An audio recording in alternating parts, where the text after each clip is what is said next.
No, weight does not matter in fictional kaiju fights. In real life, when it comes to combat, especially in non-human animals, the animal with a higher weight will typically win, as long as the difference in mass is proportionately large enough to the smaller of the two animals. Example, between two humans, a 50 kg difference in mass is a great difference, and the lighter person will typically lose. However, between two elephants, that same 50 kg difference in mass matters much less in determining the winner of said fight. Make sense? Well, as you may be totally shocked to know, this doesn't translate well into fictional kaiju battles. So first, to answer why, we'll go over why weight is typically such a large factor in real-life animal disputes. And well, it's simple. Weight is a vector, or for you non-sciencey people, weight is a downwards force. And for you less sciencey people, I don't know, man, V-sit physics or something. Why is this important?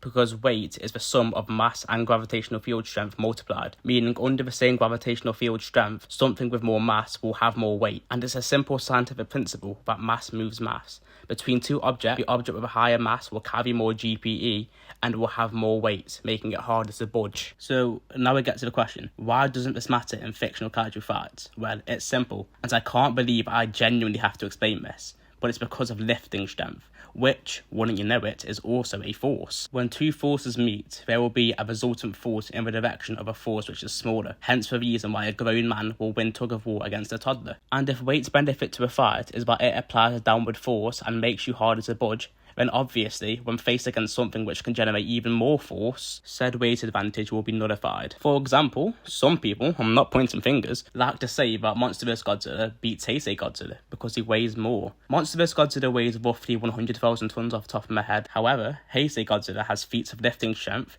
which make MV's weight advantage subpar. If Monster vs Godzilla's weight can apply whatever force, but Heisei Godzilla applies a greater force, then the resultant force would favour Heisei Godzilla, and he'd be able to move Monster vs Godzilla in whichever way he pleases. I will say again, when two forces act upon each other, the resultant force will go in the direction of the smaller force. If a character weighs 60 kg, but they can lift 1 million kg, then the character who weighs 1000 kg won't beat the 60 kg character, because the 60 kg character has lifting strength which completely counteracts the other character's weight. So no, weight does not matter in a kaiju fight. Thank you for your time.